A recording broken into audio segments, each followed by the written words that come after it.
देश भर में सैकड़ों उड़ानें कैंसिल होने के बाद तमाम एयरपोर्ट्स पर हजारों यात्री फंसे हुए हैं। तरह तरह की दिक्कतें आ रही हैं। लगेज जमा हो चुका है, घर की चाबियां लगेज में हैं और लगेज वापस नहीं मिल रहा है। किसी की मीटिंग छूट रही है, किसी की शादी।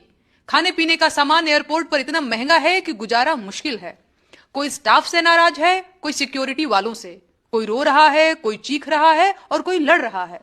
रेल यात्री हो या विमान यात्री, नए भारत में सब गमछा बिछाकर पड़े हुए हैं।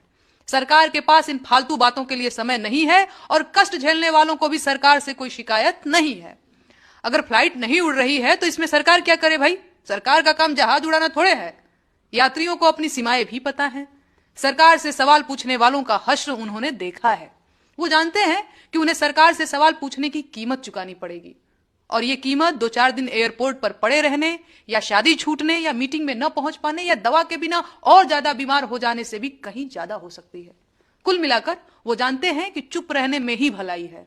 बाकी आपदा में अवसर का पाठ सब पढ़ ही चुके हैं, तो जिन विमानों से यात्रा संभव है उनके टिकट्स बेशर्मी की हद तक महंगे हो चुके हैं। ऐसे में कहा जा सकता है कि ट्रेनों में लटकने वालों पर तरस खाने वालों की हालत भी तरस खाने लायक हो चुकी है। अपनी कार्यशैली में पूंजीवाद की तरफ झुकाव रखने वाली मोदी सरकार तकलीफ देने के मामले में साम्यवादी रवैया अपनाती जा रही है। पहले रेल यात्री परेशान होते थे, अब विमान यात्री भी कष्ट झेल रहे हैं।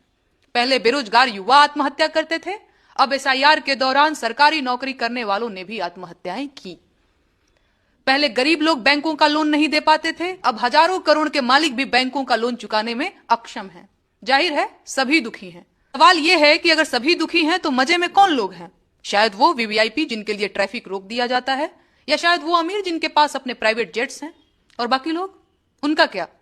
क्या वो एयरपोर्ट पर फंसने के लिए बने हैं या जाम में खड़े होने के लिए या ट्रेनों की टॉयलेट में यात्रा करने के लिए? सवाल यह भी है कि आम जनता, जिसमें अब विमान यात्रा करने वालों को भी बेझिझक शामिल किया जा सकता है, उनकी समस्याओं पर सरकार से सवाल पूछने का जोखिम कौन लेगा? सवाल पूछने और जवाबदेही मांगने के बदले देशद्रोह का मुकदमा कौन झेलेगा? कहीं सूली पर चढ़ा दिया गया तो कौन चढ़ेगा? मैं आप सभी से पूछती हूं, क्या यह देश भाजपा हुकूमत का गुलाम हो चुका है? यह देश भाजपा हुकूमत से कैसे आजाद होगा? कौन लड़ेगा ये लड़ाई?